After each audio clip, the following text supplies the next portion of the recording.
Since this is my first time in this webinar to discuss on seafarers with the Washington, D.C. Polo, I say, how do you do, Paul? And allow me to share my experience as the former permanent representative of the Philippines to the International Maritime Organization. Next slide, please. My subject tonight and this morning is the International Maritime Organization. Well, it is a specialized agency responsible for the safety and security of shipping and, of course, to prevent pollution from the sea. It is an intergovernment agency, meaning that it is composed of sovereign governments who send their representatives to the meetings of the IMO to develop rules, regulations, and conventions that will determine the goals of keeping shipping safe, secure, and pollution-free.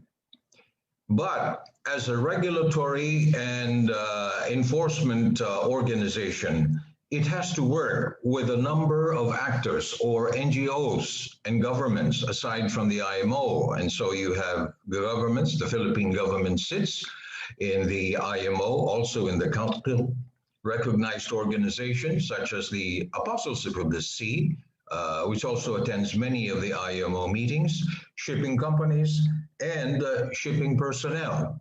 And so it's important that we understand the specific function of the International Maritime Organization. There you see the subject.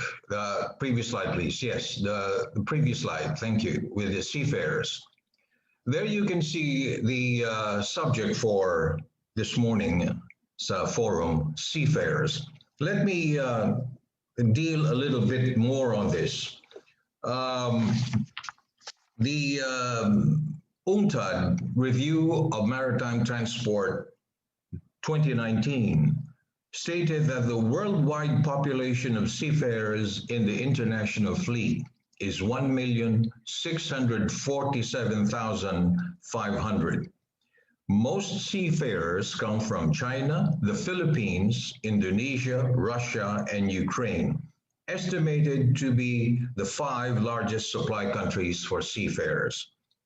In the website of the International Chamber of Shipping, if you'll check that, it says that the Philippines is the biggest supplier of ratings, followed by China, Indonesia, Russia, the Russian Federation, and Ukraine. China is the biggest supplier of officers, followed by the Philippines, India, Indonesia, and the Russian Federation. And so you can see the critical role played by Filipino seafarers in the shipping industry, in the global fleet. We comprise majority of the crew in international fleet. Most of the ships today are multinational crew, but the Filipinos provide the most number of ratings as well as second to the number of officers. Next slide, please. And so because of this, the theme of the World Maritime Day is sustainable shipping for a sustainable planet.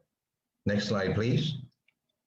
And let me put this, that this month is World Maritime Day, and on September 24, which is next week, will be a celebration of that important day for everyone. I think the Philippines will also be holding some events to mark World Maritime Day.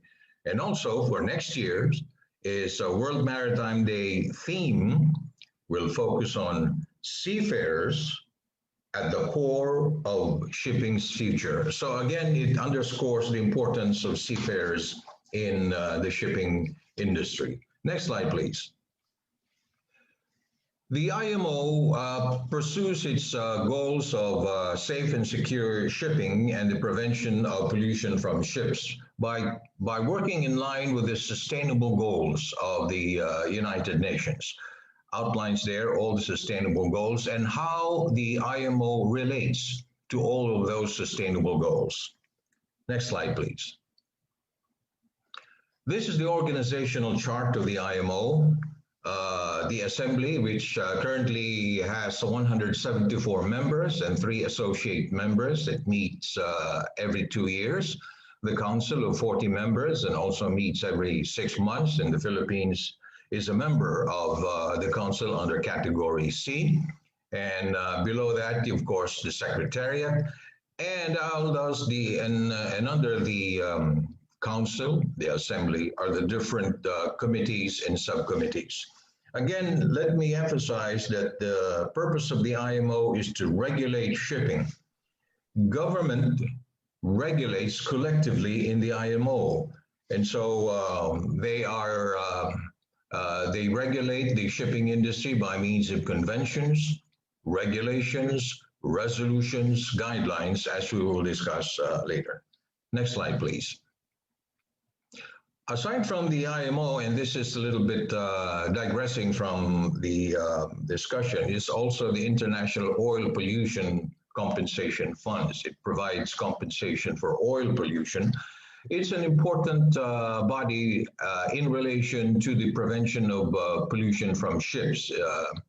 It's a organization of which the Philippines also sits as a member of the fund to assist in resolving issues specifically on the pollution caused by shipping. Next slide, please. An example of that, of course, is the Solar One case, which is oil pollution in Guimaras Island in 2006. This is one of the subjects being discussed by the Oil Pollution Compensation Fund. The damage caused by the pollution from the Solar One case, compensation was paid for the shipping, for the fishing community, and to those who have assisted in the oil spill recovery program, including the Philippine Coast Guard, of which the case is still pending, as there are issues that need to be resolved. Next slide, please. Also, the IMO is the venue for separate meetings, also a separate international organization, which is the London Convention and its protocol. Actually, it's called the London Dumping Convention because it involves the procedure and the protocols for the discharge of the waste into the sea, which is called, now it's called the reverse list. It says what you can dispose to the sea. Outside of that list, you cannot. And so there are many revisions on how states as well as ships can discharge their cargoes or their waste to the sea. But again, the Philippines sits in the council, in the London Convention, as part of its task in the preservation of the marine environment. Next slide, please. Also, the International Mobile Satellite Organization. This is an important organization in the whole galaxy of the shipping industry because it provides satellite services for the shipping industry. Inmarsat, Cospasarsat, and other satellite communication services. It provides the satellite service for GMDSS, the search and rescue, which is a rather important communication tool today, especially in the rescue of Filipino seafarers right there in the coast of Japan. The long-range identification and tracking system for ships. And so again, this is an intergovernmental organization. Its job is to conduct an oversight on public mobile satellite communication system. Next slide, please. And so the Philippines, through the permanent representative and his team, attends all the meetings to the IMO, IUPC Fund, the London Convention, and the IMSO. Next slide, please.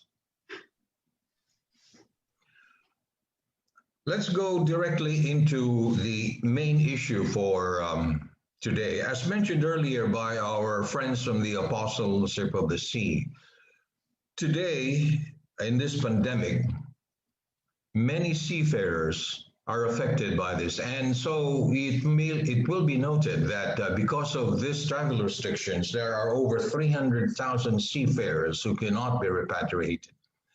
And many of them are unemployed, cannot board the ships because of the lockdowns and the travel restrictions. And so the IMO took into account to consider this problem, and I'm sure that the Apostleship of the Sea and other maritime organizations are contributing their share in the effort to address this problem, because we know that this lockdown has caused the seafarers to stay on board the ship beyond their contract period, 17 months as mentioned there, and it causes a lot of problems for them, especially mental issues, fatigue. So the ILO, the International Labour Organization, the IMO, ITF, have received thousands of calls to help. And so the IMO responded with this and issued a circular. Next slide, please. This is circular number 4204 of September 11, 2020. It is a joint statement calling on all governments to immediately recognize seafarers as key workers and to take swift and effective action to eliminate obstacles to crew changes so as to address the humanitarian crisis. Next slide, please. And so in response to this, the circular contains the procedure. As you can see, the framework for the protocols for joining a ship, protocols for leaving a ship, and repatriation. And also it contains the implementing documents and templates. And so this circular was given to all the member states of the IMO for their implementation. And so the Philippines did its share. Next slide, please. And so we have the procedure for joining a ship. The slide, this is from the website of the Marina. They've implemented the IMO circular. Next slide, please. This is the procedure for leaving a ship and repatriation. Next slide, please. And for foreign arrival of foreign seafarers in Philippine ports. As a procedure, and next slide, the special procedure for leaving a cruise ship dock at the Philippine port. Next slide, please. But the Philippines also has activated 3 new crew change hubs, and these are located at the Port of Manila, Port of Capinpin in Bataan, and the Subic Bay Freeport Zone in order to help seafarers disembark and board the ship. Again, the seafarers will have to undergo the protocols specified in the circular of the IMO, and that includes testing, quarantine, and also monitoring of their conditions. Now, the forum says on what would be the services of the IMO. Again, I wish to point out that the IMO is not really a service-oriented organization, meaning in the delivery of specific services. There are different IMO agencies and organizations that deliver specific services. What the IMO delivers to the international shipping community is the regulation. And these regulations are divided into 3 groups. First, the maritime safety. And there you have the SOLAS, which is a very important convention, which everybody knows is born out of the Titanic. And then you have the STCW and the Manila Amendment of 2020. These are some of the conventions. I mean, there are hundreds of conventions, resolutions, and guidelines and amendments and protocols that the IMO has achieved. And so I'd just like to mention some of the importance that are very familiar to us in the shipping profession. So the first group, maritime safety. The second group is the prevention of marine pollution. And so you have there the MARPOL in Annex 1 to 6, which the Philippines is a party to all the annexes. And then the third group is liability and compensation, especially in relation to damage caused by pollution. Then you have the IOPC funds, the London Convention and Protocol, and the other conventions on facilitation. You have the FAL Convention, which facilitates maritime traffic in ports among countries, the tonnage measurement, the SUA on lawful acts against shipping, the Salvage Convention, and the collision regulation. But we can put the COLREGs and the maritime safety because it is the procedure for the rule of the road. But also asking for services. Well, for those who may be interested to secure some of the publications, they may log into the IMO publication website. The IMO also addresses the issue of abandonment of seafarers, of which the Apostleship of the Sea is also contributing very much to this mission of the IMO. And of course, I wish to bring to the attention here the importance of the current discussion in the IMO, which is the MAS, which is the Maritime Autonomous Surface Ship. This is looking to the future of the shipping industry, where we will have lesser crew and more of information technology and artificial intelligence. This is work in progress, but I think everyone in the seafaring industry and profession should take a look at this, the Maritime Autonomous Surface Ship, because there are guidelines and many action being taken by the IMO to address this issue. And finally, as an aside, speaking of the rights and responsibilities of seafarers, you have the Maritime Labor Convention of the ILO, which is considered the Seafarers' Bill of Rights. And I think my colleague Dennis will discuss this thoroughly. But anyway, there is a summary of the basic aims and purposes of the MLC, as I mentioned, which is the Seafarers' Bill of Rights. Now, the seafarers' rights and responsibilities are all there in the regulations of and conventions of the IMO. And it is for governments to ensure that these rights and responsibilities are observed. On the part of the Philippines, the Philippine government, through the Maritime Industry Authority and its other supporting organizations, will have to do their part. The seafarers will have to comply with all the regulations, although there are many comments as to the so many regulations and certificates that have to be achieved. But that is the result of representations made by your governments in the IMO as a compromise to the work of the global shipping industry to ensure safe, secure shipping and to ensure the protection of the marine environment from pollution caused by shipping.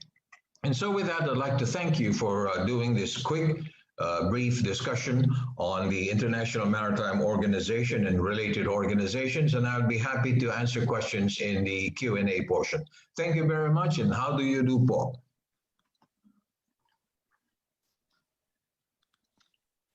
Thank you, Ambassador Asuke, for the very comprehensive presentation. And we will be reserving the questions and some discussions after all the speakers have presented their topics. So now we will proceed to our second speaker. We have our next speaker. He is the head of the Seafarers Division of the Sapalo, Veles, Bundang, Bulilan Law Offices. Ang ating pong kasangga, ang ating suki at ang ating kachokaran, si Attorney Dennis Gorecho. Sir.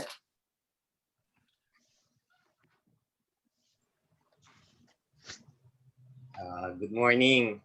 Siguro dagdagan ko lang, pareho kaming board member ni Attorney Asuke sa Maritime Law Association of the Philippines. So parang it medyo parang activity namin to. Inangkin ng ng Marlo. So ang aking topic today, it will be the Maritime Labor Convention. And na-touch na ni Attorney Asuke yung portion to. So we'll go on the details is kung anong Maritime Labor Convention 2006. Next slide, please. Attorney Asuke said that it's a big convention that covers different aspects of the maritime profession. It covers the ships, the operation, the lives, and operation and lives dito, and pati na rin yung maritime pollution. Actually, kino-cover kasi dito yung 4 pillars of international maritime law. Next slide. Yung 4 pillars na to, as mentioned by Attorney Asuke, it includes the 4 major convention, SOLAS, MARPOL, STCW, and MLC 2006. Yung SOLAS, it refers to the safety of life at sea, and nabanggit nga ni Attorney Asuke, it's parang reaction to the sinking of Titanic in 1914.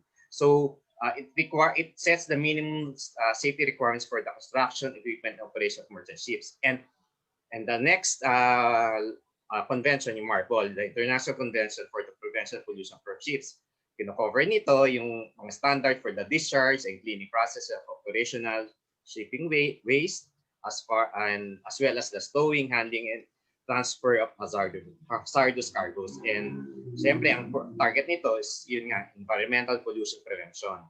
Yung pangatlo, we have the standards of training, certification, and watchkeeping. In short, STCW. It sets the minimum qualification for the standards for our personnel and crew, so they will be competitive in their profession. And lastly, itong ang ating i-discuss, yung Maritime Labor Convention. It sets the minimum standards for seafarers working on ship, kanilang rights and obligation under international law. Next slide, please. So, ano ba itong Maritime Labor Convention? It was adopted in February 2000. In February 2006, tapos meron siyang record vote na 314 and walang against at we to abstain. So it's considered as a single coherent instrument na ini-embody nito yung almost 70 ILO conventions, and essentially it's a response to what we call the supplies of convenience. And generally it's called the Bill of Rights and Seafarers. Rights dito sa decent conditions of work and establish conditions for fair competition for ship owners. Next slide. It's so comprehensive that it provides yung integrated approach sa kanilang labor standards. Pinopromote nito ang ating decent work for all seafarers and address all aspects ng work nila. Nandito basically yung minimum standards sa number 1, work on board ships condition, yung etong conditions of employment, nandyan yung mga hours of work and rest, repatriation, accommodation, recreation facilities, food catering, health protection, medical care, welfare, and social protection. So social security protection. And ano ba ang coverage nito? Ayon sa convention, it applies to all ships, and yung mga seafarers na doon sa ships na yan, whether publicly or privately owned, and ordinarily engaged in commercial activities. Saan siya hindi applicable? Ito nga, yung mga ships na nag-navigate sa mga inland waters, tapos nandyan din yung mga engaged sa fishing, tapos nandyan yung traditional build, and nandyan din yung mga warships or naval auxiliaries. Next slide. Kailan ba ito mag-take effect? 12 months from the date na nakuha nito yung ratification ng at least 30 members with a total share ng 33%. And next slide. Next slide. It took effect on August 30, 2013. If you look into in the slide, ang Philippines ay nasa number 30. Nag-tie pa siya with Russia.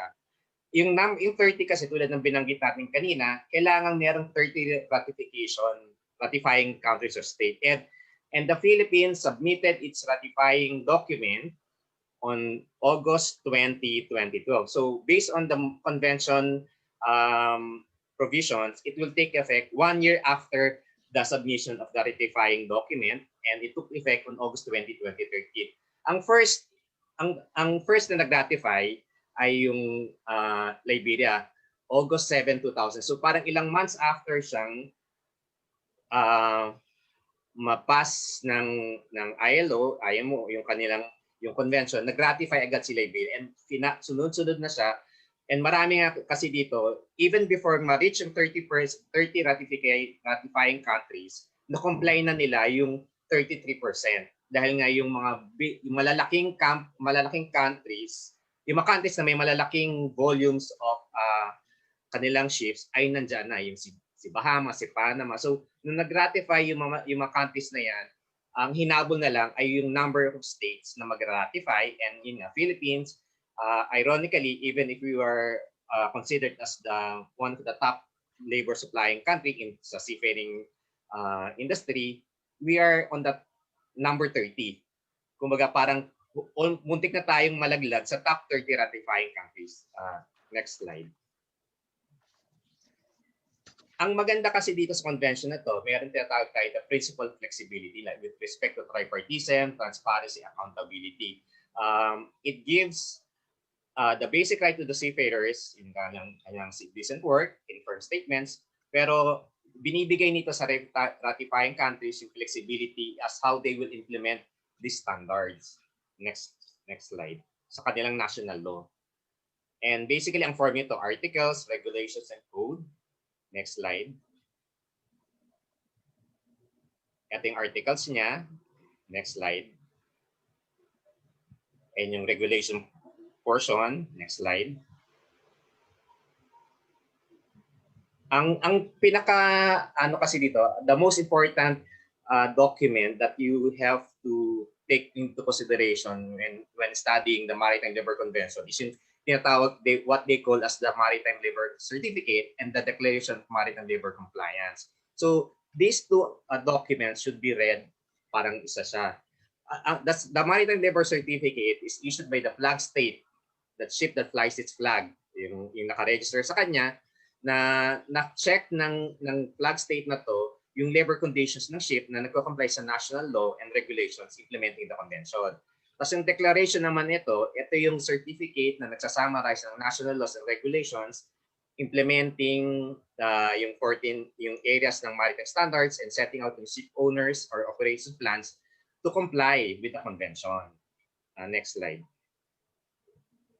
So what the Maritime Labor Convention once is implementing itong tinatawag natin continuous compliance awareness. So yung apat na sectors involved in the Maritime Labor Convention, yung seafarer, ship owner, flag states, foreign ports, they have their respective rights and respective obligations dito sa ating Maritime Labor Convention. Sa seafarers, they have the right to be properly informed of their rights and yung remedies available in case of alleged compliance ng convention and how to make the complaints on board the ship and ashore and sa kanilang pagdating na sa shore. With respect to the ship owners, they are required to develop and carry out plans for ensuring that the applicable national laws, regulations, and other measures are implemented by virtue of the convention and dapat sila comply din dito. In flag states naman, they can review yung plans and ng mga ship owners and certify that they are actually in place and implemented. They have to continuously make quality assessments of effectiveness ng kanilang national system of compliance, and they have to report to the ILO kanilang inspections and certification. So kaya tinatawag na continuous compliance awareness. The flag state is mandated to make sure that the MLC is implemented with respect to ang foreign ports naman, they have the power of state inspection of foreign ships. They have the certificate that they are complying with the MLC provisions. Next slide. Basically, bakit siya advantageous sa ating mga seafarers? Because it is a comprehensive set of the basic maritime principles. Out of the 70 ILO provisions, yung fundamental rights ng ating mga seafarers ay nilagay nila sa isang malaking convention sa malaking legal document na nag-spell out ng kanilang employment rights. And it gives the seafarers the opportunity to be informed of their rights and enforcement nito and the right to make complaints. Next slide. Sa mga government, mas sinisimplify na lang reporting obligations under sa MLC. Unlike kasi before, dahil sa maraming conventions na involved sa seafaring industry, they have to make sure, they have to make report per convention. Ito, isa na lang ang kanilang ginagawa. So they have to make just one reporting obligation. And sinasabi nga natin dito, they have to have the flexibility and fairness and flexible how to implement through the issuance of their national laws.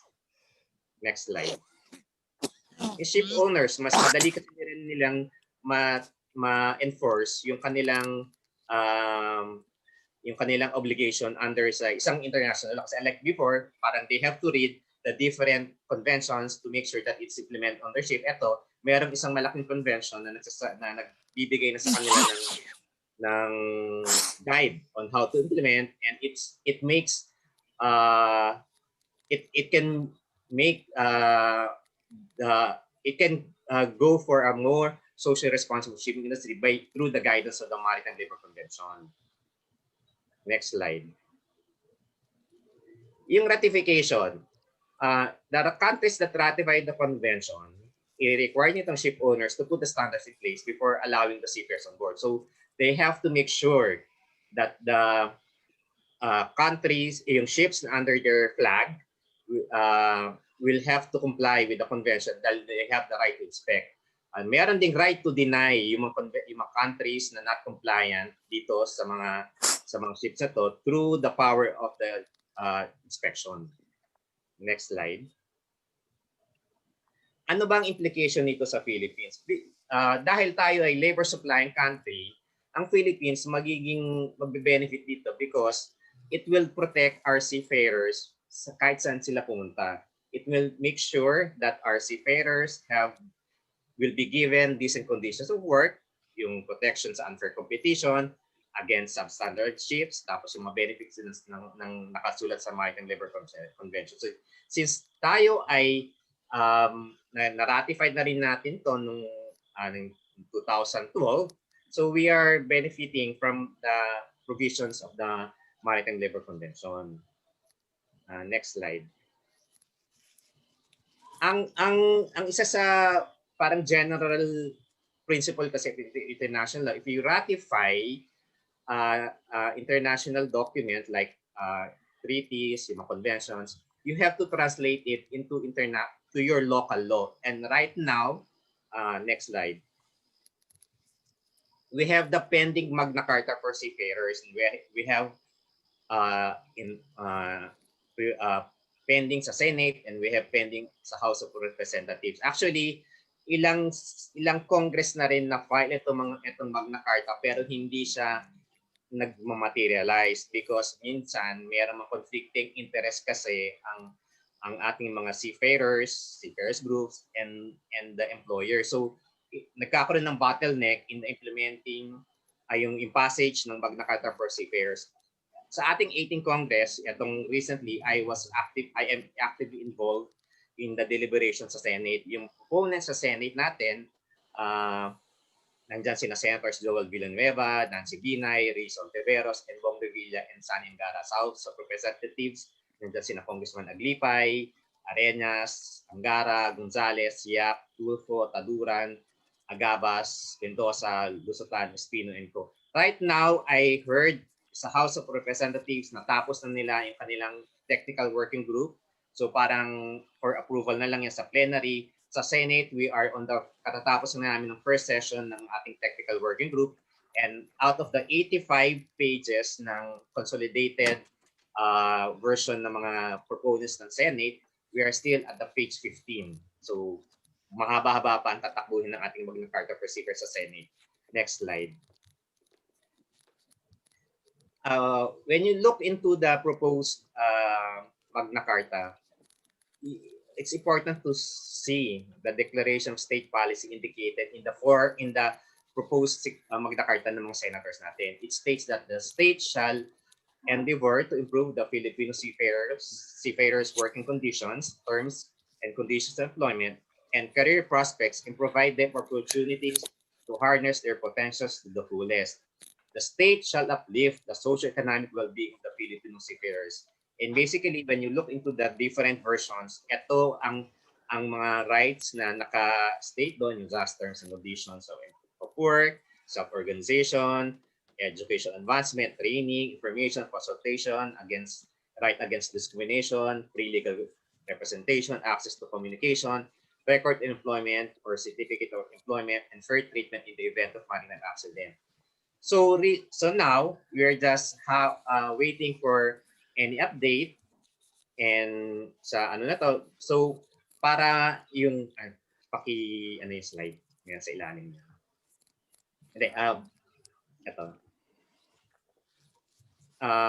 The Magna Carta of Seafarers and the Maritime Labor Convention basically will serve and protect our seafarers because according nga dito sa Oriental Ship Management versus Bastol, our Supreme Court decision noong 2010, a job of seafarers is not exactly a walk in the park. So the International Convention and its translation into national law will hopefully and of course it will be of protection to our seafarers.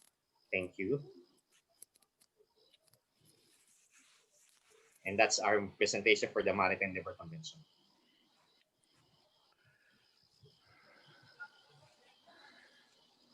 Thank you very much, Attorney Gorecho. We will be reserving the questions after the presentation of the AOS. So now maybe now call on our speakers from the Apostles of the Ship. We have Miss Doreen Badu and Father Sinclair Aubrey. Well, thanks for being with us. And did you guys get our PowerPoint? Yep. Okay, great. So if you can load it up.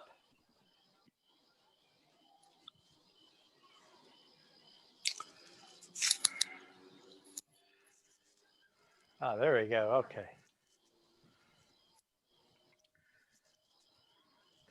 So go ahead and go to the second slide. I want to just outline really quickly what we're planning to do in this presentation. First, to cover a quick Seafarers lexicon. There's all kinds of words and titles and organizations and acronyms that are there.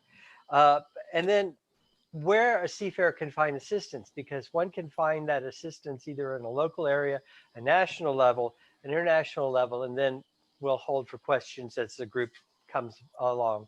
Next slide, please. So there's really two types of seafarer welfare agencies that you find throughout the world. And the first one, and the biggest group are the religious-based seafarer welfare services. And they are reflected in the different ecclesial communities or churches or denominations that oversee these operations. So for instance, the Apostleship of the Sea is the Catholic ministry to seafarers. That beginning in officially in 1920, but we find roots of it even going back before that to the period with the period with the St. Vincent de Paul Society before that. We also have a membership organization, Association of the Faithful, which is the Apostleship of the Sea of the United States of America, in which Doreen Bado is in fact the Secretary General of it. And Matt, Doreen, can you say a quick word about AOS USA? Sure. So AOS USA is here in the United States.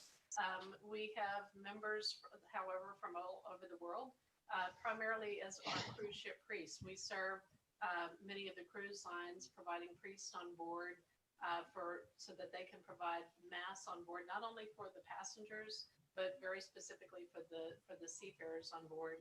And also Catholic mariners can join so that they can find ways to continue keeping their faith alive as they're at sea.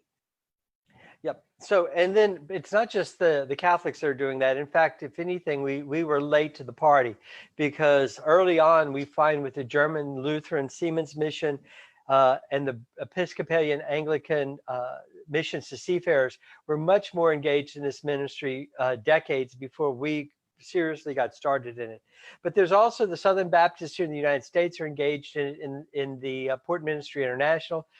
The English-speaking Protestant maritime ministry is pretty much captured by what was called the British Sailor Society. Then it became the British and International Sailor Society, and now it's just called Sailor Society.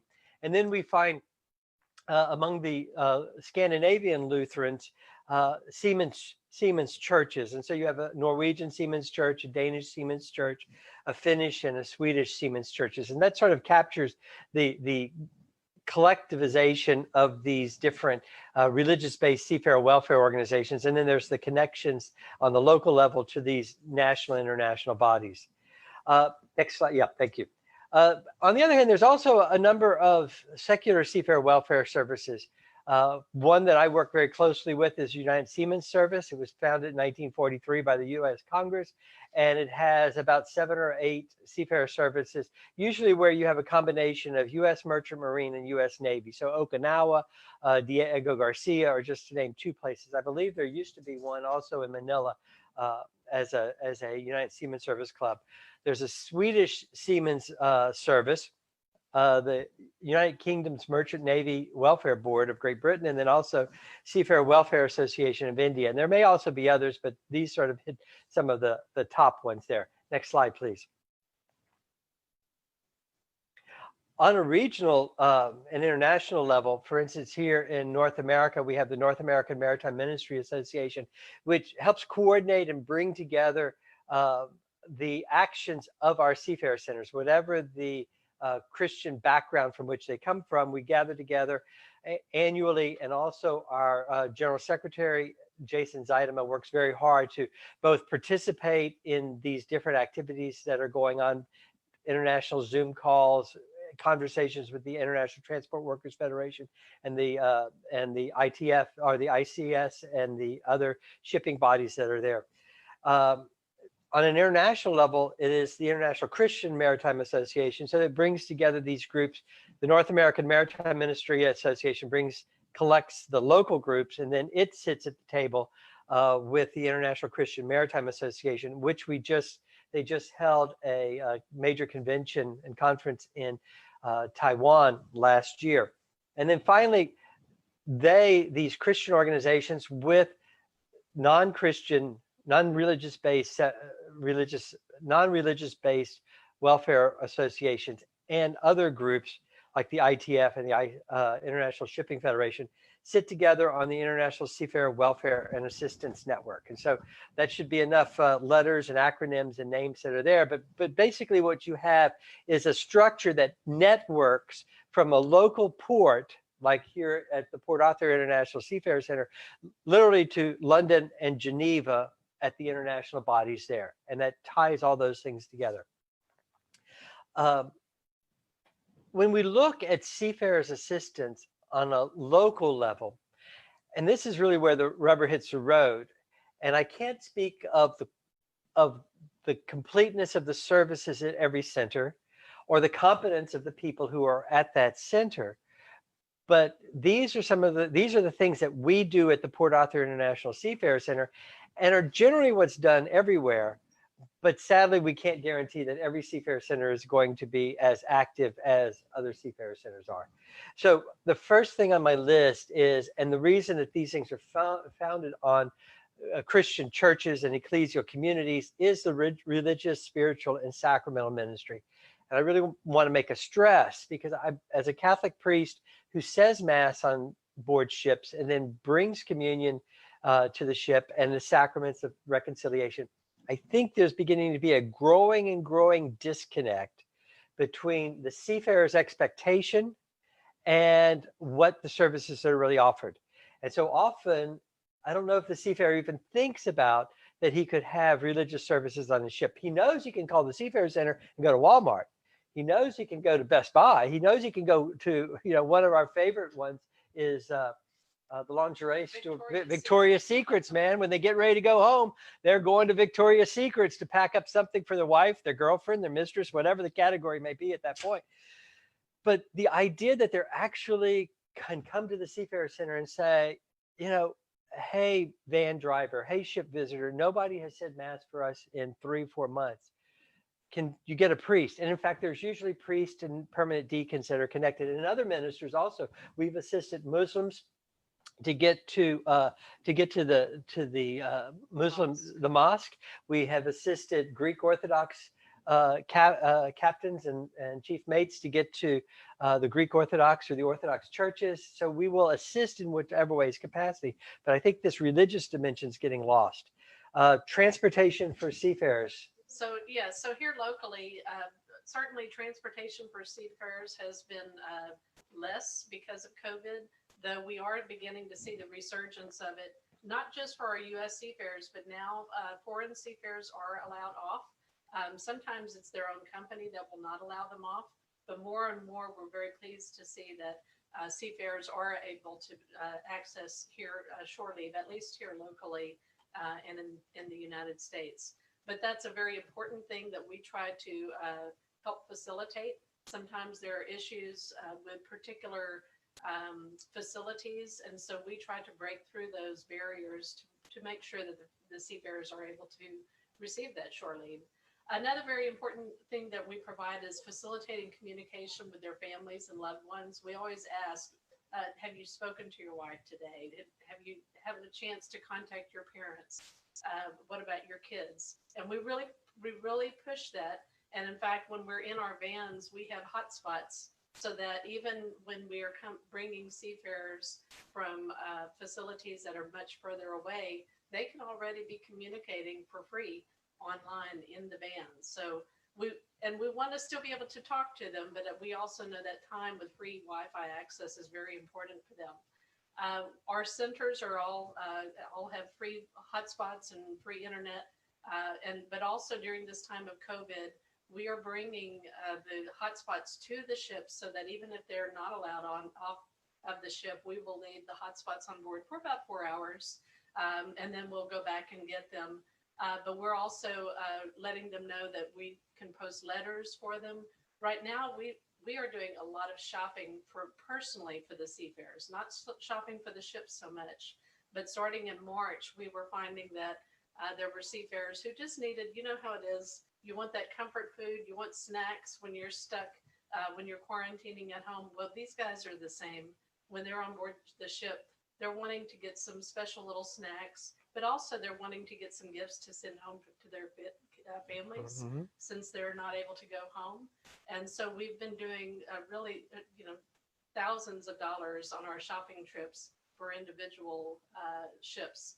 And that's been a real joy for us. Yep. We've been coordinating with labor and governmental offices to advocate for seafarers, and that's kind of how we became part of this discussion. We really appreciate the labor attaché, Ms. Librado, and also the minister who we spoke to earlier this week. We know that you care greatly for the seafarers, and this type of communication and dialogue is essential to the work that we do.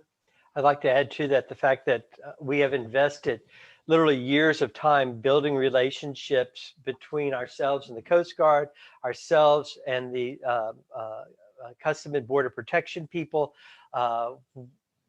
We have the dialogue goes both ways. So if the Coast Guard go on a ship and there's a problem, but that's outside, because we're not signatories of the MLC 2006, but it involves that, the word will come to us. And if we have a problem and we see something, we can call upon the Coast Guard, and our particular CBP agent, Custom and Border Protection Director here at the Port Arthur office, has been a strong advocate and has done everything that he possibly can to move the seafarers home. And so that's so important. And it's so important for the local Seafarer Center to build those relationships, because when there's a problem, the ship not paying its crew, poorly maintained life-saving equipment, it's too late to try to find out who to talk to at the Coast Guard at that point. It's really important to have that on there already. And then we do also want to say that we've been, for the last 7 weeks, hosting a go-to-meeting call on this whole issue of crew change, and trying to educate ourselves and plug in to how we can direct other Seafarer centers to raise our voices and raise this issue up to a higher level. We also, at the Seafarer centers, can assist seafarers to find the resources for their physical and their mental health issues. We will assist seafarers if they need to get to the doctors. We've run to get their drugs. They love big purchasing in vitamins, and we will often be the liaison for that. But this mental health issue is a growing issue, and we're becoming more and more concerned with it in our local maritime community. So Seafarers assistance on the national level. I spoke earlier about the North American Maritime Ministry Association. It's a membership organization that coordinates seafarer welfare services among seafarers that they are there. And it represents seafarers centers in Canada, the United States, and the English-speaking Caribbean. And that sort of draws that picture of the North American Maritime Ministry. Now we have the Secretary General of the Apostleship of the Sea, so I'll let her say a little bit more about that. Yeah, so the Apostleship of the Sea USA is a membership organization of U.S. port chaplains and volunteers throughout the United States, and also Catholic mariners who want to find ways to keep their faith and grow stronger while at sea in their faith. But also we facilitate what's called the Cruise Ship Priest Program. And we've got about 500 priests from throughout the world that we provide on board for Holland America Line, MSC Cruises, Royal Caribbean International, and also Seabourn Cruise Lines. And we would love to place priests on more cruises. I'm very happy to say that when COVID first started coming in. We had priests on board who were quite heroic in helping to keep people calm, and especially the crew members, helping to keep the crew calm, and have been reaching out to them in special ways. So, for example, one of the things we're doing right now, since we can't put a priest on board ship, we are providing Mass online specifically for our cruise ship crew members, whether they're on board a ship currently or whether they're stuck at home right now. And so if you go to the AOS USA Facebook site or the YouTube site, every Saturday night, you'll find that we've uploaded the Sunday Mass. And we do them particularly for the crew. The priests will speak to the crew members because we want them to know, they could go to EWTN and watch the Mass online, but we want them to know that people are praying specifically for them. And we've really enjoyed being able to do that for them, and we've had priests from around the world providing those Masses. So those are things that we've been particularly excited about. And just to add to that, there's a lot of companies that put priests on cruise ships, but they do that specifically so that there would be a priest on board for the passengers. The Apostleship of the Sea of the United States of America did not get into this thing at all. The only reason it got into it was the ability to access the seafarers, because you could go with Compass, or you could go to another managing agency and be the priest on a cruise ship and take care of the passengers. But we got engaged in this because it gave us that avenue to be able to be with the crew. And as a minimum, there is the priest will say Mass for the crew, usually at 11 p.m. or midnight when they're all finished. And there could be 150 seafarers who are at that Mass at that time. And then finally, each of the ecclesial communities, churches, or denominations have their own national organizing structure. So the Apostleship of the Sea here in the United States is organized by a national director who is at the United States Conference of Catholic Bishops. Missions to Seafarers, the Anglican Episcopal structure, is organized here in the United States and Canada. They sort of hang together there. Seafarers International House coordinates very much the Lutheran ministry, and then also the Port Ministry International here in the United States take care of the Southern Baptist. Next slide, please. On an international level, you have the Christian-based federation, which is the International Christian Maritime Association. And then there is also, we cannot skip over the fact that the International Transport Workers Federation, through their Seafarers Welfare Trust, does so much to sustain us. And they also sit later on the International Seafarer Welfare and Assistance Network. Now that is growing to be a more and more important center for seafarer welfare services throughout the world. And they're offering specifically services that you can't find at your local seafarer center. So for instance, the first thing is the Seafarer Help Network. No matter where you are in the world, no matter what language you speak, whether it's by social media or by a 1-800 toll-free number, you can call them. There will be somebody on the other side who speaks your language, and whatever that issue may be can really be impacted, taken care of. They've done a lot of work for piracy victims and trying to fight the consequences, or respond to the consequences of those victims of piracy. They have regional programs to improve the quality of maritime ministry, where that is in a place like the United States and Canada, we can sort of do it ourselves, but where the seafarer centers are weak, or there's few and far apart, they can help improve the quality there. They have a Seafarers Health Information Program, SHIP, which is very good in dealing with the questions facing seafarers, especially in health, cooking issues, sanitation, and things like that on the ship. And then finally, they've really begun a big push on the seafarers' mental health awareness training for in the maritime industry, working specifically to make shipping companies more attuned to the mental health issues that are engaged with seafarers. And I know we need to stop shortly here, but we just want to call your attention to a link that Jason Zeidema from NAMA put together, with several helplines that are available for seafarers' well-being. And so this PowerPoint can be shared with anyone and everyone, and that link is there for you to enjoy. Yep. And with that, we are going to stop, and so that we have time for questions. Thank you.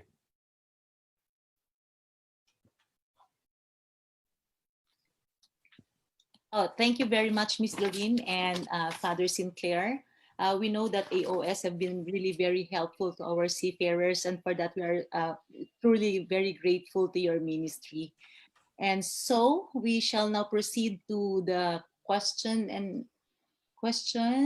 Okay, so I just would like to ask the question to Attorney Ambassador Asuke. We have here, may we request Ambassador Asuke to say more about the MASS, the Maritime Autonomous Surface Ship, and what are some of the actions being taken by the IMO regarding the creation of the MASS? Thank you. Yes, thank you, Georgie. I hope everyone can hear me. Yes, I am sure the mass is gaining a lot of attention from the industry. This maritime autonomous surface ship was taken up in the IMO a couple of years ago with the progression of internet and the ability for ships to move with lesser crew has gained the attention of many shipping companies. What is MASS, or the autonomous ship? Well, it will be a ship with less crew. Basically, the discussion at that time was that it could reduce the number of crew aboard a ship to about a quarter or a third of what it is now, and even less. In fact, an autonomous surface ship is now operating between ports in Europe. There are passenger ships without a crew, but it is operated onshore by internet. And so it uses internet connections, and it uses a lot of artificial intelligence. So it is still work in progress. In short distances, it is being done. Imagine yourself riding on a train without a train operator. It just opens itself on the station and boards the passengers, and then it goes. There is no train operator on the coach, but it is being operated on shore. So that is the system that the shipping industry will have to take a look at, prepare for it. When I was at the IMO as a permanent representative, I already raised this matter to the Maritime Industry Authority to start preparing for it. It will take some time. There's still a lot of technology that needs to be developed, because certainly there is no ship that can be operated on an international fleet with less crew. You have to have the crew there. There are a lot of issues that have to be taken up, but it is work in progress. We have to keep it within our radar screen, because the IMO always has this in its agenda, and many industries are interested in it. A key role played there, of course, is the International Mobile Satellite Organization, or INMARSAT, because it provides global satellite cover. So if a drone could be operated in international airspace, why not aboard ships? So we have to take this into account, and it is important. But for seafarers or the shipping industry, they need to get in touch with their respective maritime authority to see what's the status, so that they can prepare for this to happen in the future. Kailangan po maghanda, no? Dahil pinag-uusapan ho yan, at yan ho ang isa sa mga issues na kailangan ho natin kilalanin. Salamat po.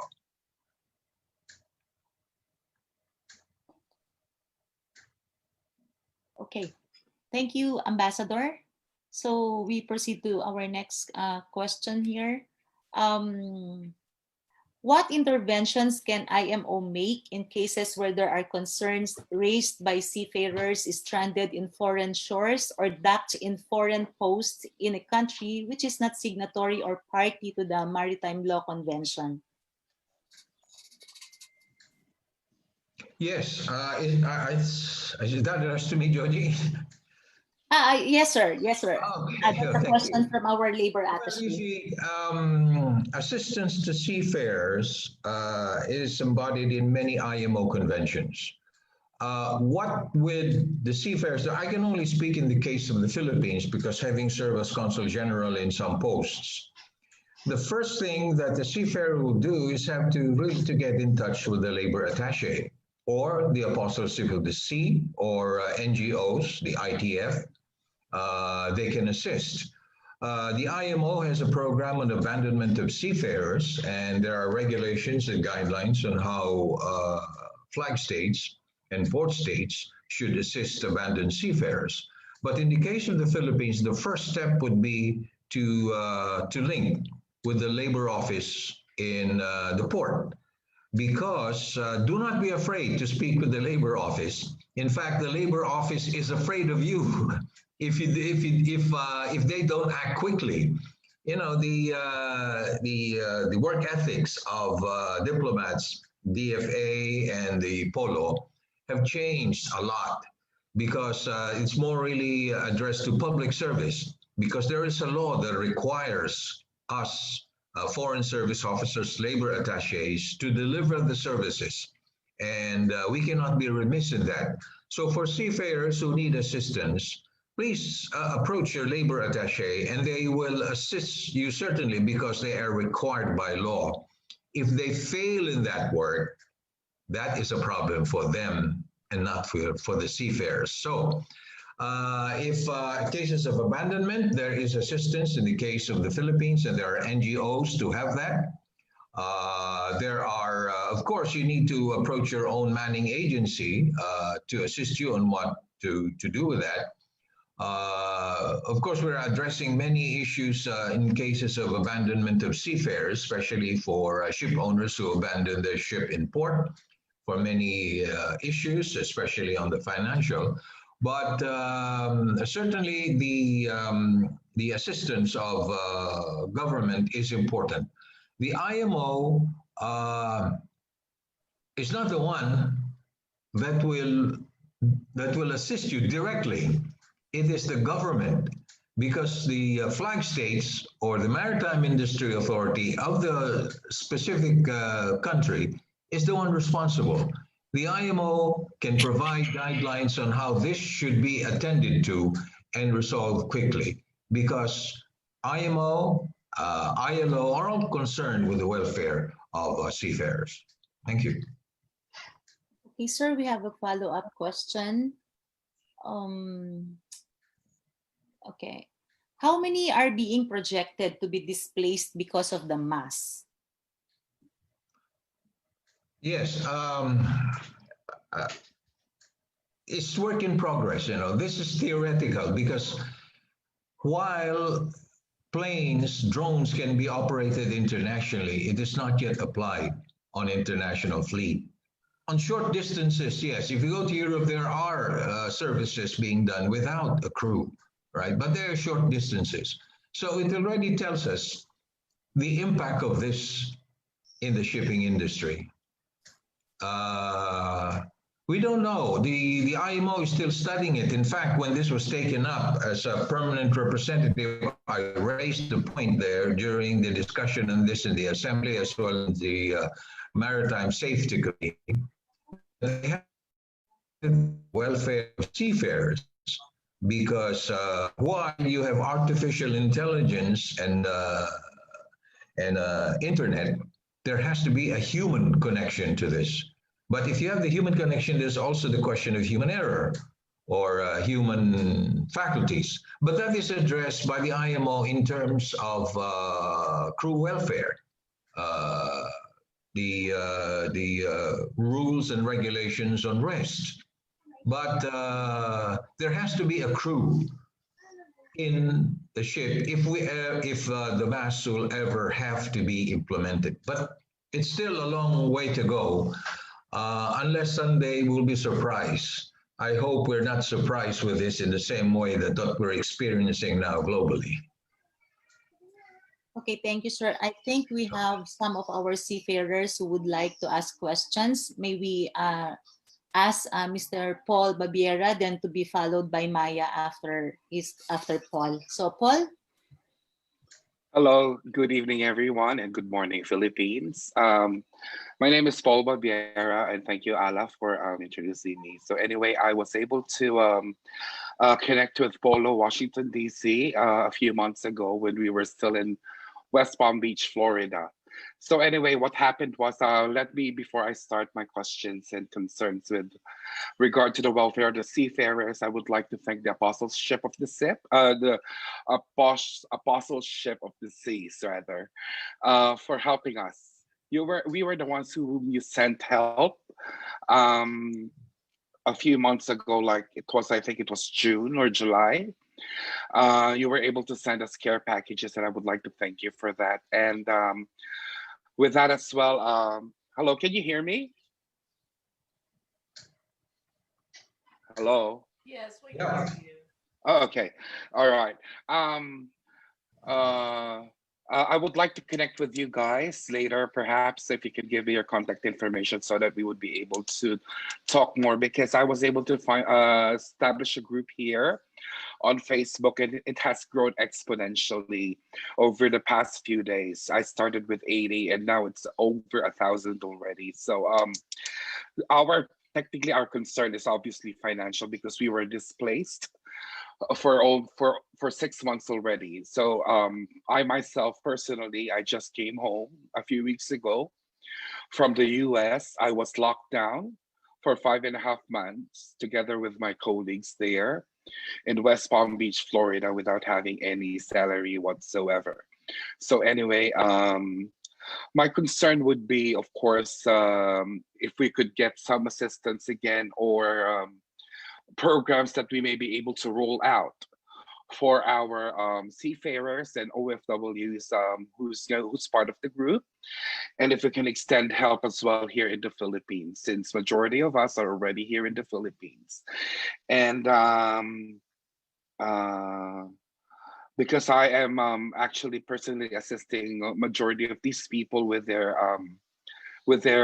financial aid claims from the government, and Polo has been helping me a lot with these, and with Ambassador from the IMO. My question is, sir, with regard to the automation of the ships and whatnot, what will happen to us? Because this is our bread and butter, and if it's going to be automated, and if you're saying that there's going to be still a crew involvement there, but say, for example, that would be more of the technical side, and the essential workers would be deck and engine and whatnot. And as you can see, and as you may know, with the statistics, majority of the people as well works for the hotel department, because I'm from the cruise industry. So my question is, what will happen to us if it's going to be rolled out? That one. Thank you.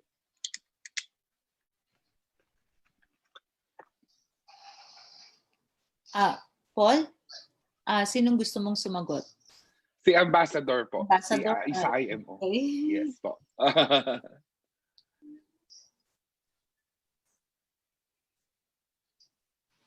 Sir, nakamute po. You're muted. Oh, sorry about that. Thank you, Paul. I know the Mass will raise a lot of questions, but as again I mentioned, it's still on the discussion stage. You asked the question, what will happen to the Filipino seafarers if this really happens? Well, the discussion on the ground, meaning at the IMO assembly, is that certainly there will be a reduction of crew, but how will that be reduced? It's still a matter of discussion. As for the cruise ship, I don't think that they will reduce the number of those working in the hotel side or in the cruise in the rooms and the kitchen, because I don't think that can be done remotely. What is being discussed here is the operation of a ship in terms of the deck and the engine side of the ship. So that is the issue. Of course, the objective of the mass ship is really to reduce the number of crew. To be honest about it, because it has something to do with the economics of the shipping industry. But it is still under discussion. What the Filipino seafarers could do is to make their voice heard by the Marina, which has maritime attaché assigned also to London to participate in all of these meetings, and to update them on what is the status. There's not much discussion on this at the moment because the shipping industry is concerned with the pandemic. But once things go back to the new normal, or to how much freedom we could get back from this situation, then the discussion will resume.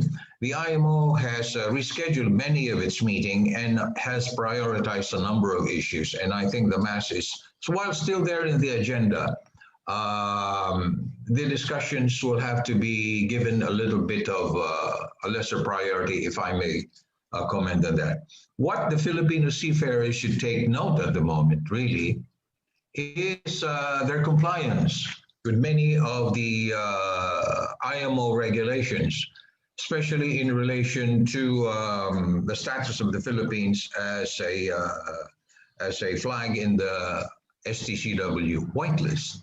We need to keep that and ensure that we maintain our status there in the STCW whitelist, because as mentioned earlier, as noted in the UNCTAD Review of Maritime Transport 2019, the Philippines is the largest supplier of manpower for the shipping industry. Thank you. Thank you very much, Ambassador. And for AOS, I have a question for Apostleship of the Seas. Yes. Thank you. Yes, hello. Father and Deborah, thank you so much for, Doreen. I'm sorry. Anyway, I would like to thank you again for helping us at West Palm Beach, for sending us the care packages from toiletries to food to vitamins. We thank you from the bottom of my heart. From the bottom of our hearts, we thank you. And my question here is, can you extend help beyond the U.S.? And is it possible for me to connect with you guys after this so that we could be able to discuss programs and whatnot? Since everything is done remotely already online, we could probably roll out some programs so that we would be able to address, like, say, for example, the mental health and the emotional health of the seafarers. Thank you. Yes, I would say first off, the folks who have the resources on this of helping individual seafarers or those situations would be the ITF Seafarers Trust. And in fact, they've invited seafarers centers, if they're doing direct assistance to seafarers, to ask for some grants. And so depending on where you're at, whether you're at Manila or Cebu or Davao, where there are AOS centers, as well as there's an Apostleship of the Sea National Director in the Philippines, which we could find out who that is. I don't recall. It's changed since the last time I saw the guy. And there's a bishop promoter who is there, that they could be the source of actually making that connections. I know for sure that there were Filipino seafarers who were pretty much sort of abandoned in quarantine. So, and that the port chaplain in that area, and I don't remember if it was the Philippines or someplace else, but he was able to access some funding in order to assist to maintain the seafarers in the quarantine until they finally could get out of quarantine and get sent home again. So it would be a coordinating, working through your local Apostleship of the Sea structure, and as I said, whatever port you're at to begin with, and then have them move through their International Transport Workers Federation ship inspector, who can then connect them with the ITF Seafarers Trust on a particular proposal to do a particular type of thing that's there. But we can help you. We can talk after this and work together toward that. We also are friends with many of the seafarer wives from the Philippines, and they have associations. And so I think, again, we're all about networking. If you work with the Apostleship of the Sea, you're working with the ITF, you're working with the Baptist ministries. We all work together. And I think that we can do something, wrapping our minds around it together, working together. So we would love to speak with you after this. And so Facebook page. yeah, and we also have a Facebook page for Apostleship of the Sea of the United States of America, all spelled out. If you message me there, private message, it's me that gets it. And we can connect that way as well. But I'll be happy to share my information with you. And since the Apostleship of the Sea is built on a diocesan basis, so the local church is the foundation upon which it's built upon, we will reach out to the Apostleship of the Sea over there in West Palm Beach and tell them specifically about how much they appreciate it. Can you tell me which cruise ship were you on? I was with the Bahamas Paradise Cruise Line. Okay. Oh, okay. So Yes. we'll pass that to them so that they know that they were much appreciated. Yes, thank you so much, Father Sinclair. And yes, Doreen, I'll be sending my email as well here in our chat through Zoom so that we could connect. Thank you so Okay, and I'll much. do the same. Thank you. Okay, I think Attorney Gorecho would like to add something with what AOS have been saying.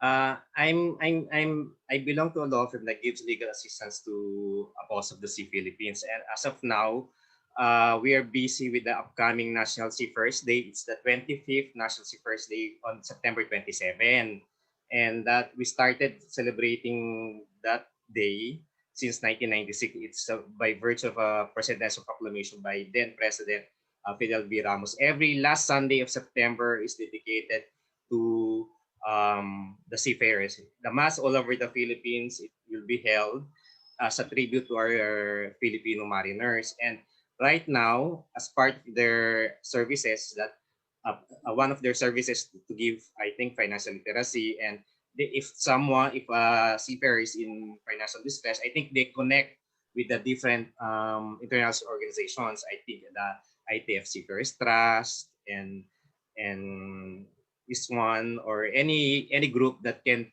help the seafarers in their financial or any difficulty. And for the past 25 years, we've been celebrating this National Seafarers Day, and one of the activity that we'll be having next week is the Memorial at Sea, wherein we give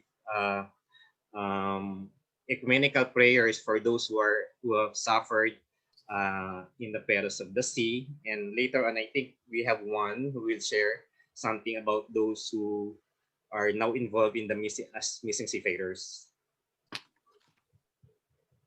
Okay, thank you, Attorney. Maya, are you ready?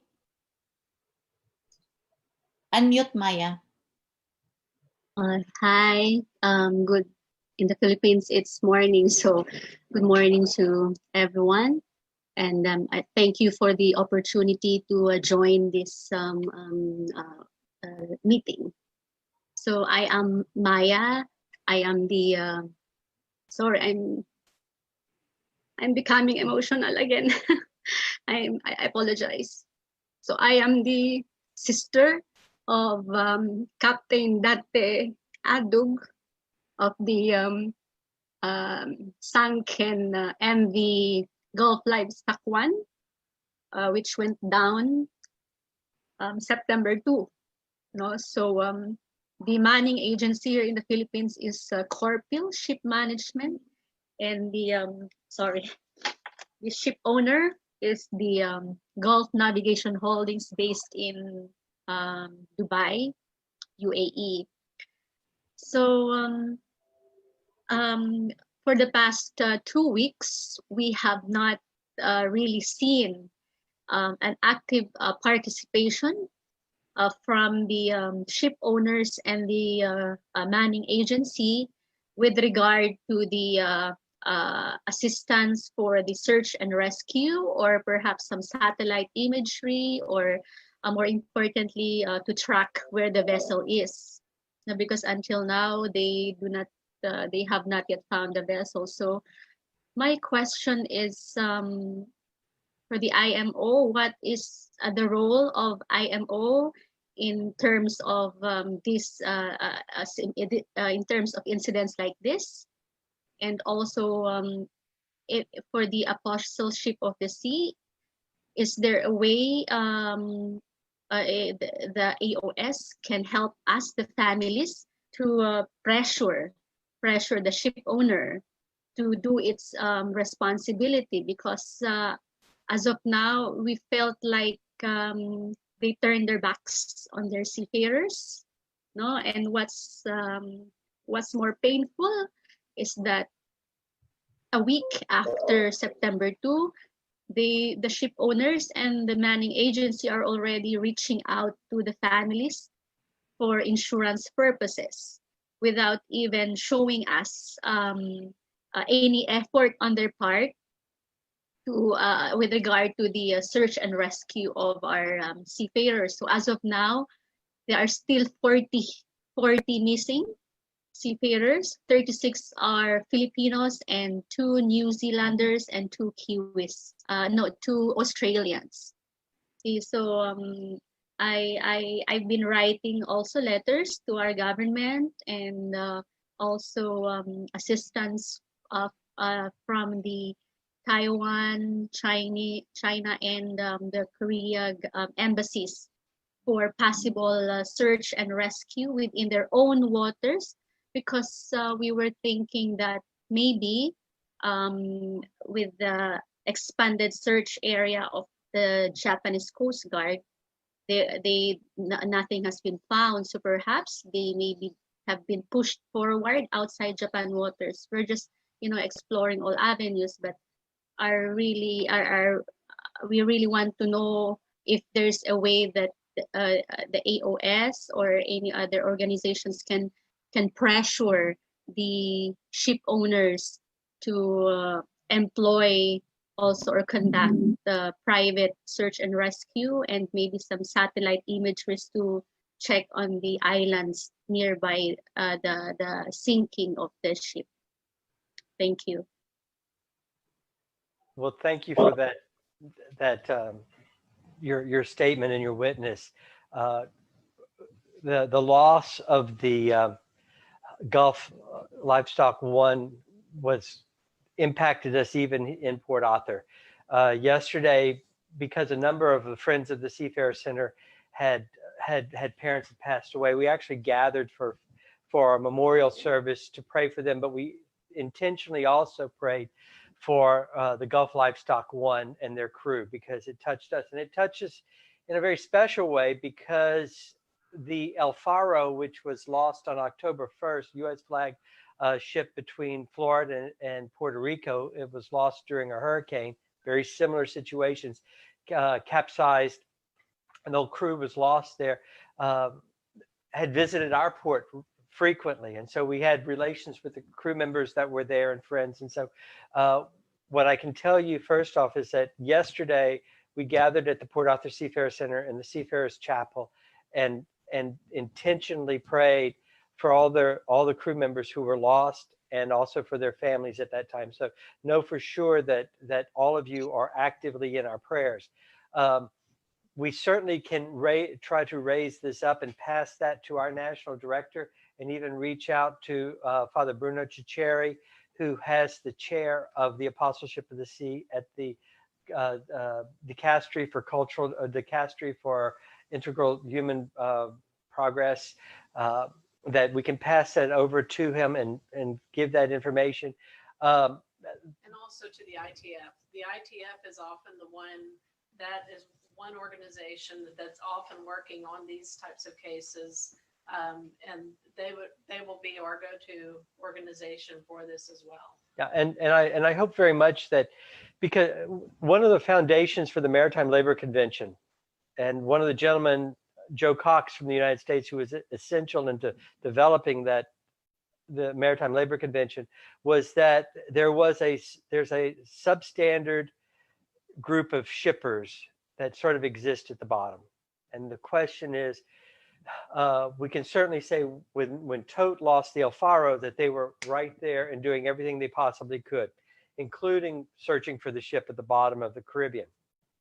And if you have a good shipping company, they will be coming to you.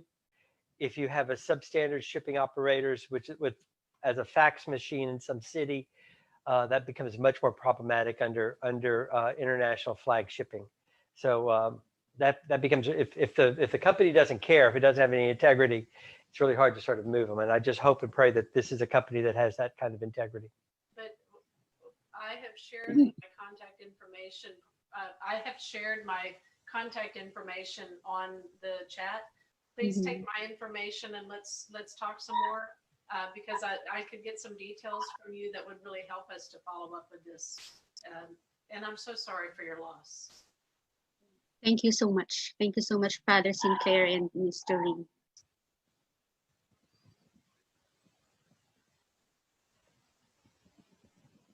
Okay. We have here a question from Mr. Alan Tudalian from Trinidad and Tobago. Is there any new guidelines for health and safety for seafarers after the pandemic?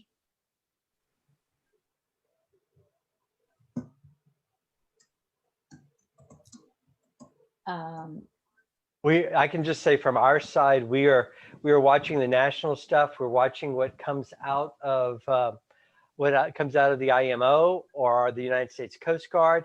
Also, you have international organizations like the Nautical Institute and International Ship Masters Federation. ISMA has been issuing their own direct, sort of combining and culling together and synthesizing and summarizing the directions that are there. They're trying to develop best management practices that are out there. So it's sort of your national government you watch, and the IMO, the ILO, and these organizations, and see how they sort of come out with stuff. Okay. I think Ambassador Asuke would want to say more about Attorney Maya's question. Well, first of all, Maya, I really join you in your grief and your sadness on this. I think many Filipino families join you there.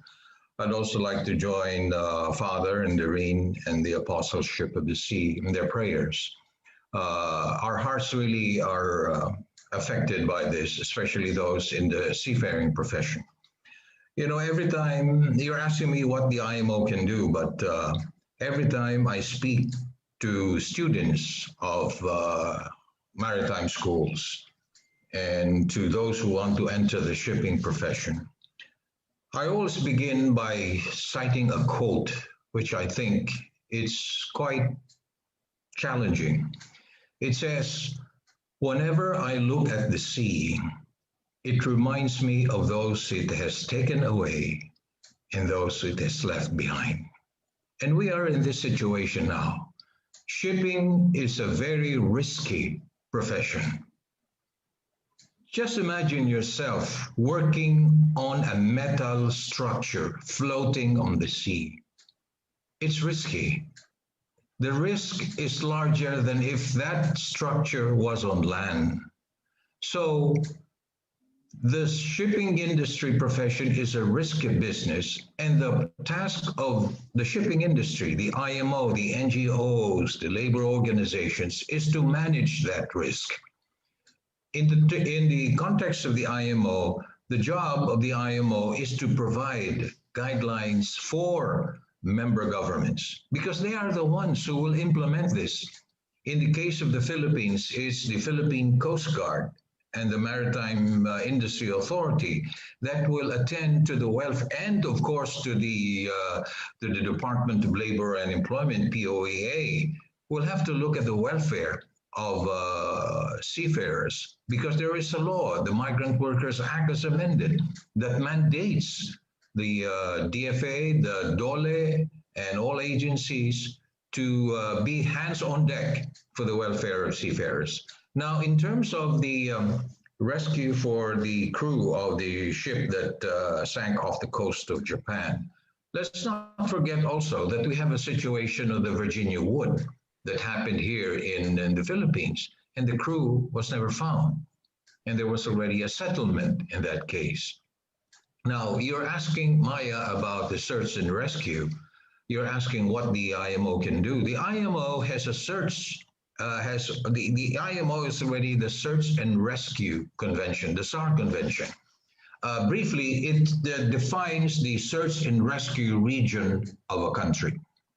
In the case of the Philippines, we have our own search and rescue region. So if a ship accident happens within that SAR region, it's the Philippine Coast Guard that is in charge. Since this sinking happened in the Japanese search and rescue region, then the Japanese Coast Guard will be in charge of that up to the maximum extent of their SAR region. It cannot go beyond that region because it is outside of its jurisdiction. So the way to go for that, as you mentioned, is to speak with other countries, Japan, South Korea. Perhaps the crew may have been carried by the wave, because if that has happened, I pray that the crew was able to board the life raft, and the wave has taken the life raft somewhere. I hope that is still the situation, but let's see what happens. But the search and rescue continues. As you may have read, the Department of Foreign Affairs is working closely with the Philippine Embassy in Tokyo and the Japanese Coast Guard to look for the ship.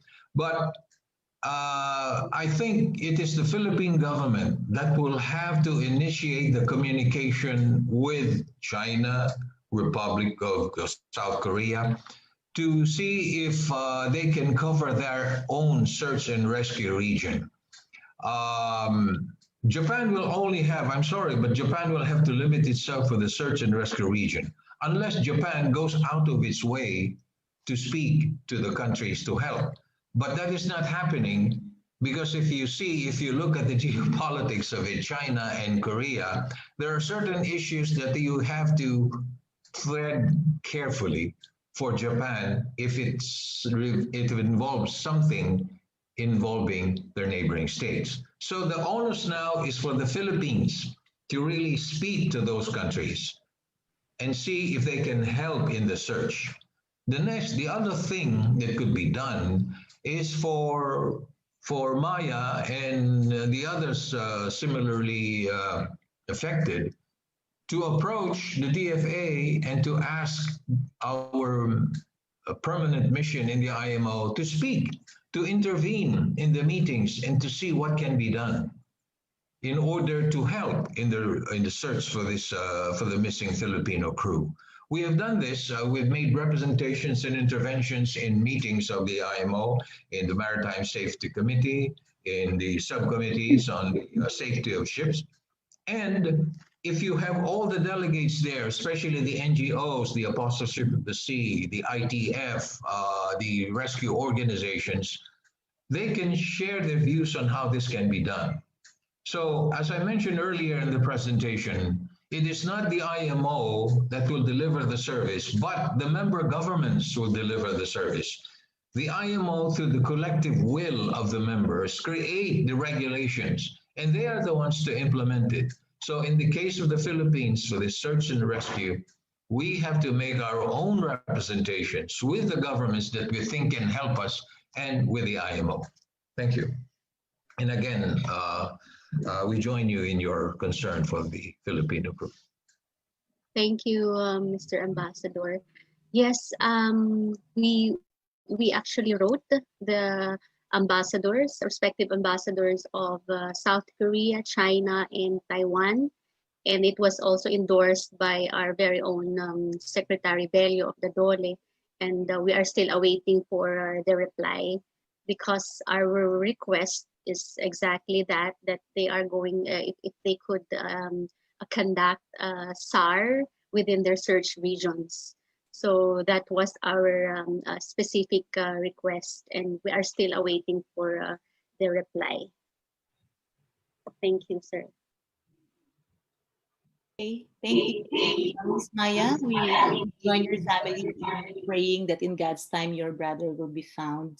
So now we have our next question for Attorney Garoche. Can the seafarers who were stranded during the pandemic go after their mandatory insurance, especially if they stop work less than their contract? How and where to seek help in the Philippines? I think the question, nakaalis na or nandito pa? Kasi it's a different situation if they're on board the vessel and they were sent back to the Philippines with under contract. So that's the situation. They were the contract was cut short and they have to stay here. Under Section 23 of the POA contract, it says that when the ship's voyage is discontinued, necessitating early termination of the contract, the seafarer shall be entitled to earn wages, repatriation at the employer's cost, and 1 month basic wage as termination pay, unless there are arrangements for him to join another vessel, in which case he shall be entitled to basic wage until the date of the joining of the other ship. So parang may standby pay siya habang nag-aantay na ilipat isang barko. Ang question kasi niya na stranded, I'm not sure kung sa labas or dito sa loob. Kasi if they were stranded here in the Philippines, then there will be the issue will be if they already have an enforceable contract that will necessitate the running of the wages, because under the Philippine situation, their benefits will start upon the commencement of their contract, and that will commence upon their actual departure from the point of specifically when they go out of the airport of the Philippines. And on this question, I'm not sure kasi kung nakaalis na siya, nakabalik, or nandito pa sa Philippines. So pag nandito pa siya sa Philippines, under the regular POA contract kasi wala tayong tinatawag standby pay.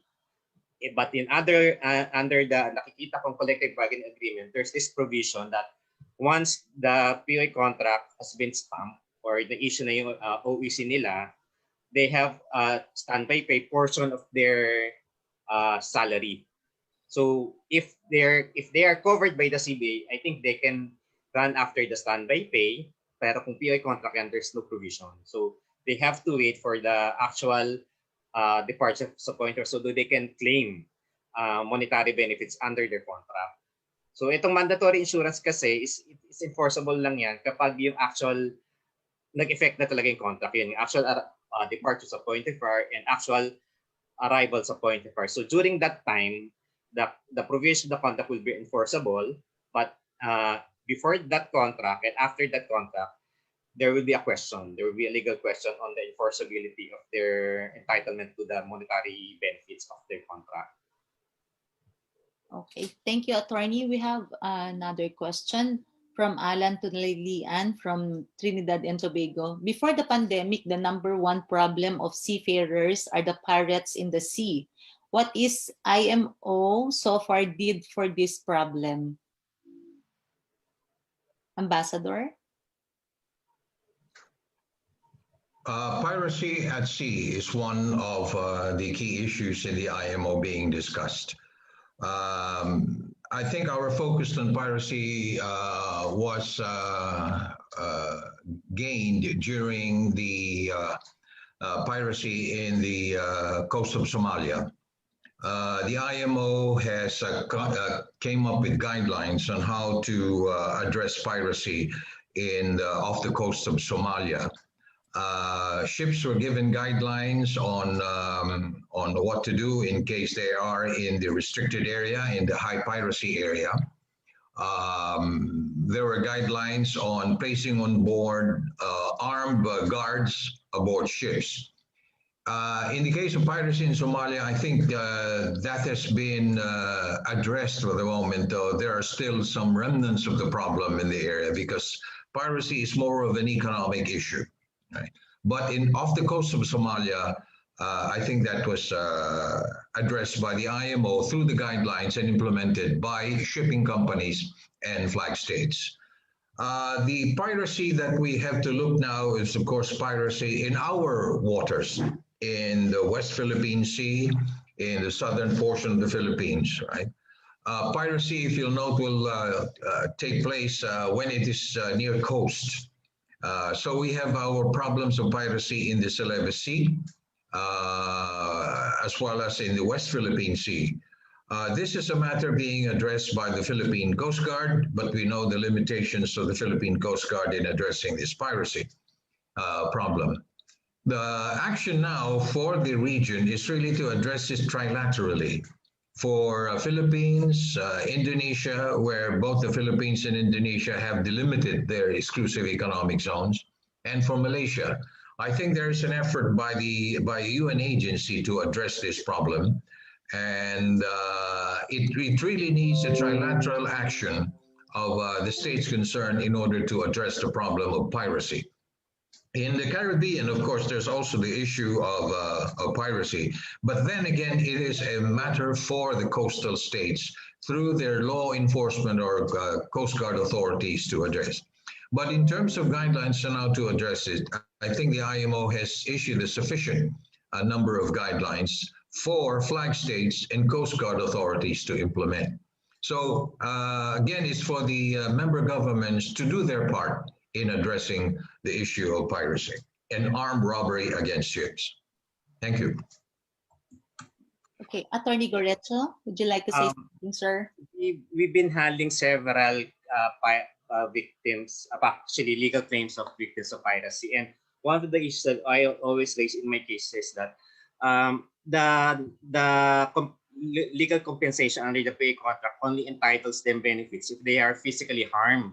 For example, they have injuries, or they are killed, or they have suffered from illness. But it does not recognize the fact that the seafarer and their families have suffered trauma for during the time that they were in detention or during the attack. And that's what I've been raising in most of my legal claims, that you should not look into the physical effect of piracy with the seafarers who were victims. You have to look into the effect of their emotional well-being. And I already raised this issue to certain sectors, to the POA, to the OWA, that they have to recognize the mental health of those who suffered because of piracy, detention, piracy attacks. And I think it's also one of the issues now being connected with the pandemic, the mental health issues. Right now, under the POA list of occupational illnesses, it does not really cover the effect of the pandemic into the mind of the seafarers. It only covers those who have affected physically, those who suffered the COVID-19, but it doesn't look into those who suffered depression, anxiety. So I think last week we already raised that issue to POA. And they wanted us to participate in the revision of the contract into the inclusion of several illnesses that are not included in the occupational list of the list of occupational illnesses under the PA contract. And that has been the debate ever since between the lawyers of the seafarers and the lawyers of the manning agencies, that there are illnesses that are not in the contract that should have been considered as occupational illness. And one of those are the emotional well-being of the seafarers.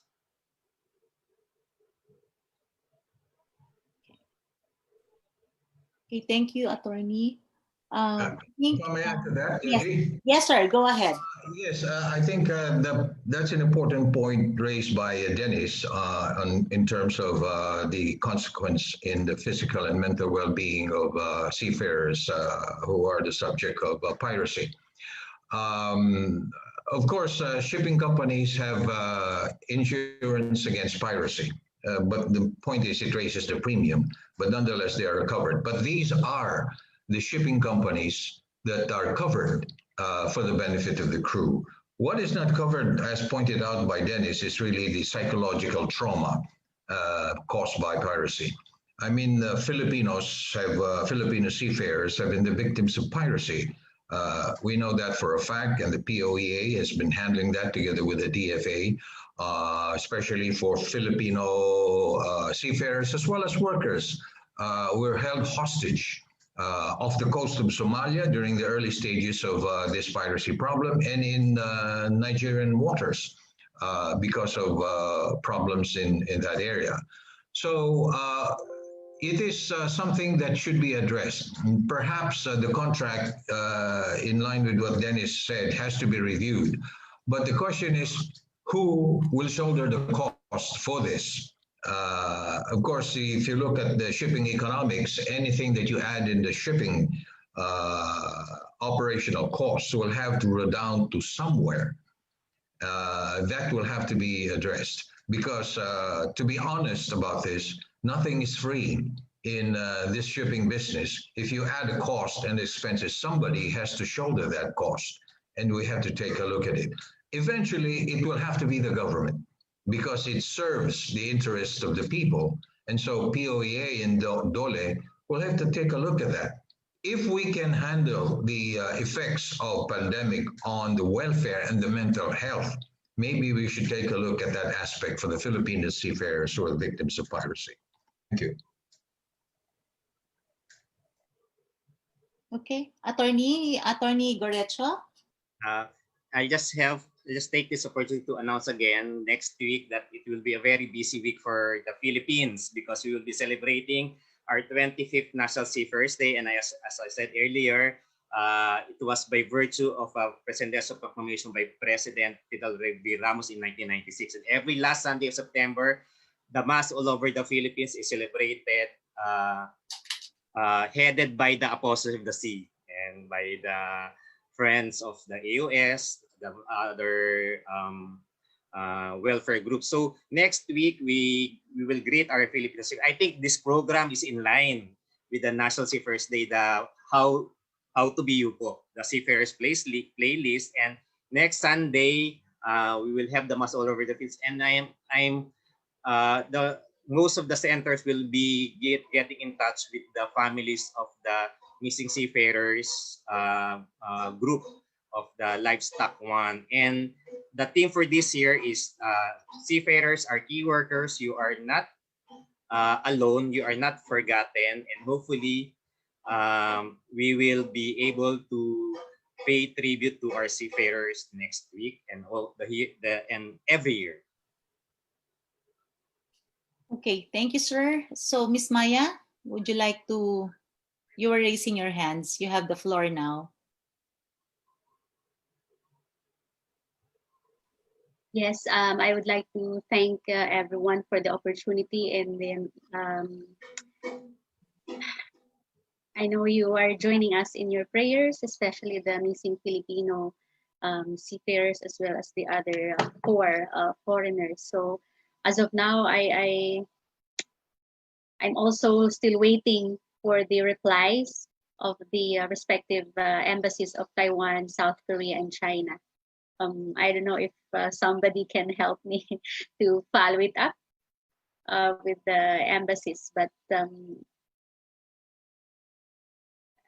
I'm sorry, I'm speechless now. But I'm very thankful to all the prayers. It's really actually it's overwhelming, even on social media, and it really helps us in lifting our hopes. No, we're still keeping our hopes high that they will be found. Thank you. Okay, thank you, Miss Maya. Since we only have about 5 minutes left, so Paul, we will give you a minute to ask your question if you have some questions, because I think you're raising your hand. I'm good already, actually. Thank you. I just want to know how can we get in touch with Attorney Dennis and the others so that we would be able to partner with them and, coordinate with them with regard to other, questions or concerns that we may have in the future. Thank you. Actually, I'm all over the social media. You can really find my articles, and you can reach me through Facebook and our law office website. And I also have the Facebook page of the Seafarers, in Filipino Seafarers Rights. That's also a group wherein I post several articles that I write for the protection of the seafarer. So you can see my different articles. It can aid you and your colleagues in any legal issue that confronts our profession. I'll do that, Attorney Dennis. Thank you so much. I may say to Ms. Maya, please, I welcome you to please contact me. We would love to help you in reaching out to those embassies. We know that you need help on that. So we want to express that we are with you in prayer, but we want to be with you in action as well. So if you can email me or phone me, my information is there. We do want to assist you.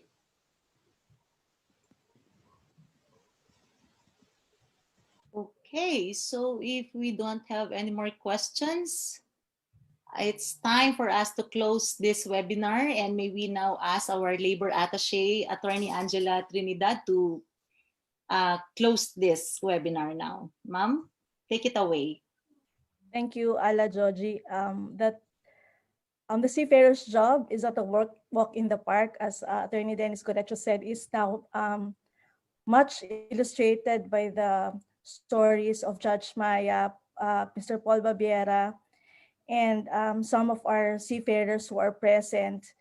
And we know that the vulnerability of our seafarers lies heavily on the nature of their jobs, the risk that they face on a regular basis, the issues of shipwreck, piracy, and other economic difficulties. But this vulnerability has been highlighted and magnified during the COVID crisis when we see our seafarers talking to us about the insecurity of their long and indefinite tenure at sea, their economic, the benefits being denied them at the long term, and other questions that they raised. And now we see that our two webinars have tried to address these issues by giving you some information with the idea that the issues and concerns of our seafarers should be addressed at a local, as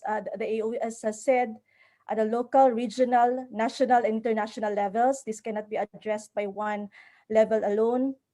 And in our first webinar, we featured our POEA and other agencies of the Philippine government to remind once again our seafarers of the deployment and recruitment processes and about their rights before they even sign the contracts or leave their countries. But now, during our second webinar, we feature the international mechanisms and services that our seafarers could avail of. Truly, COVID-19 has made it more difficult for all of us to navigate. As difficult as our captains and our Filipino seafarers in navigating the seas, these issues have been very difficult to navigate, that we have to exhaust, explore, and discuss all means on how to address this very difficult issues. So for our webinar now, we have the Apostleship of the Seas, which have been very efficient and quick in their response. We thank you eternally for the response and help that you have given our Filipino seafarers, and also the pressure that you have put on us in addressing all these issues. We welcome that as well.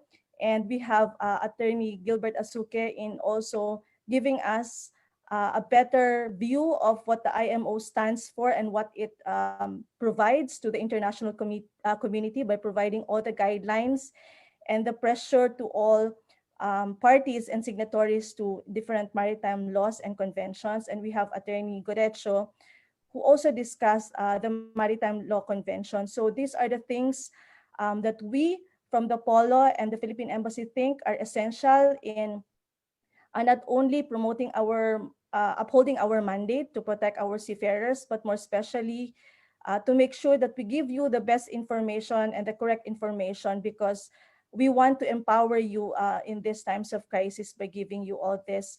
So again, we thank you from the Polo team and our congen JV Gonzaga, who is here also with us. We thank you for giving us this webinar and a webinar tonight, and we hope to see you in the next few webinars that we will be launching.